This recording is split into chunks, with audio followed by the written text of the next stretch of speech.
जय हिंद दोस्तों, वंदे मातरम।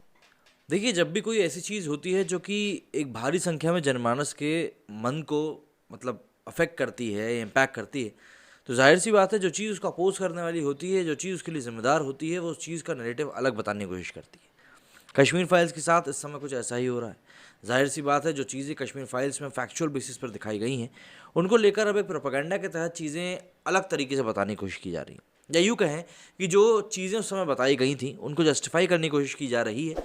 इन चीज़ों की तरफ कोई ध्यान नहीं दिलवाना चाहता कि उस समय असल में क्या हुआ था, और वही विक्टिम कार्ड तो खैर है ही।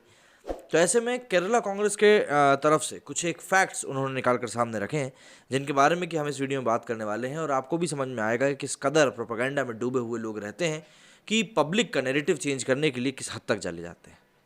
द कश्मीर फाइल्स की अपार सफलता के बाद कांग्रेस पार्टी ने इस्लामी कट्टरपंथियों के बचाव में धड़ाधड़ ट्वीट करके ये साबित करने की कोशिश करी है कि 1990 में जो भी कुछ हुआ था, मतलब कश्मीर में 1990 में जो भी कुछ हुआ था, उसके पीछे इस्लामी कट्टरपंथी नहीं बल्कि आरएसएस से जुड़े राज्यपाल जगमोहन और भाजपा जिम्मेदार थी। पार्टी ने कश्मीर फाइल्स बनाम सच हैशटैग के साथ 9 ट्वीट किए हैं और दावा किया है कि जो वो बता रहे हैं वही कश्मीरी पंडितों के मामले के तथ्य हैं। मतलब कश्मीरी पंडित झूठ बोल रहे हैं, लेकिन ये लोग सही बोल रहे हैं। दरअसल केरल कांग्रेस द्वारा किए गए इन ट्वीट्स में कश्मीरी पंडितों के नरसंहार को मुस्लिमों की हत्या से जोड़कर देखा गया। पहले ट्वीट में कांग्रेस ने दिखाया है कि भले ही 1990 से 2007 के बीच आतंकियों ने 399 कश्मीरी पंडितों को मारा, लेकिन इतने ही अंतराल में 15,000 मुस्लिमों भी आतंकियों द्वारा मारे गए। अगले ट्वीट में कश्मीरी हिंदुओं के उस पलायन पर सफाई दी गई है जिसमें लाखों कश्मीरी इसलिए घाटी से निकले थे क्योंकि रातों रात मस्जिद से ऐलान हुए थे कि सभी कश्मीरी पंडित घाटी छोड़कर निकल जाएं वरना मारे जाएंगे। ऐसे दर्दनाक पलायन पर कांग्रेस ने सफाई दी है कि वो सब तो आरएसएस से जुड़े तत्कालीन राज्यपाल जगमोहन की वजह से हुआ था, जबकि सच ये है कि जगमोहन को राज्यपाल की कुर्सी से 19 जनवरी 1990 को मिली और वे 21 जनवरी 1990 को श्रीनगर पहुंचे थे। इस बीच घाटी में कट्टरपंथियों का आतंक ऑलरेडी शुरू हो चुका था। तीसरे ट्वीट में कांग्रेस ने बताया है कि आतंकी हमलों के बाद भाजपा ने पंडितों की सुरक्षा नहीं दी, बल्कि भाजपा के जगमोहन ने उन्हें कहा कि वे लोग जम्मू में आकर रहें। ऐसे में जो पंडित परिवार वहां सुरक्षित नहीं महसूस कर रहे थे, उन्होंने घाटी को छोड़ दिया। कांग्रेस पार्टी ने इस ट्वीट के जरिए ये सुनिश्चित किया कि वो अपने समर्थकों को ये बताएं कि कश्मीर में जो हिंदुओं के साथ हुआ है वो आतंकियों ने किया है। इस थ्रेड में कांग्रेस द्वारा बार बार मुस्लिमों की हत्या का आंकड़ा देकर ये दिखाते रहने का कोशिश भी करी है कि जो कश्मीरी हिंदुओं के साथ हुआ वही सब कश्मीरी मुसलमानों के साथ भी हुआ था।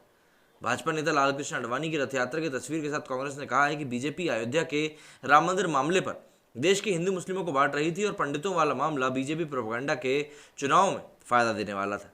कश्मीरी पंडितों के मुताबिक उन्हें घाटी से निकालने के लिए कट्टरपंथियों की ट्रेनिंग बहुत पहले से शुरू हो गई थी, 1989 से भी बहुत पहले। लेकिन कांग्रेस के अगले ट्वीट में सारा ठीक रहा भाजपा सरकार पर फोड़ते हुए बताया गया कैसे दिसंबर 1989 में वीपी सिंह सरकार आई और पंडितों के पलायन पर उन्होंने कुछ नहीं किया, सिर्फ 1990 के नवंबर तक वीपी सिंह को समर्थन देते रहे। ट्वीट में भाजपा के लिए कहा गया है कि भाजपा जो पंडितों के लिए मगरमच्छ के आंसू बहाती है, उसने 2 बार केंद्र में और 1 बार जम्मू कश्मीर में सत्ता में आने के बाद भी उनकी वापसी के लिए कुछ नहीं किया। कांग्रेस की शिकायत यह भी है कि उन्होंने कश्मीरी पंडितों के लिए जो जो किया उसका सारा क्रेडिट भाजपा ने ले लिया, जबकि यूपीए सरकार ने 15,000 कश्मीरियों को जॉब दी, 6,000 पंडितों को जम्मू कश्मीर सरकार में शामिल किया गया। अपनी वाहवाही के लिए कांग्रेस ने बताया कि यूपीए सरकार ने पंडितों को 5,242 आवास दिए और उन्हें 5-5 लाख रुपए की मदद भी करी। साथ ही 1168 करोड़ रुपए की छात्रों को स्कॉलरशिप, किसानों को सहायता और कल्याणकारी योजनाएं भी दी। उल्लेखनीय है कि Kerala Congress digital media cell के अध्यक्ष पार्टी के वरिष्ठ नेता शशि थरूर हैं। इस हैंडल के लिए लगातार 9 ट्वीट का सारांश यही है कि कश्मीर में 90 के दशक में कश्मीरी हिंदुओं के साथ जो हुआ वैसा कश्मीरी मुस्लिमों के साथ भी हुआ था। इसके अलावा पंडितों के पलायन के लिए भाजपा जिम्मेदार है, इस्लामी कट्टरपंथी नहीं। भाजपा ने अपने प्रोपेगेंडा के लिए इस मामले को भुनाया है, जबकि कांग्रेस पार्टी जी जान लगाकर उनकी मदद में जुटी हुई थी। लेकिन ये बात तो साफ तौर पर सभी को पता है कि जितनी मदद बाला साहब ठाकरे ने करी थी उतनी तो शायद उस समय किसी भी राज्य ने नहीं करी थी।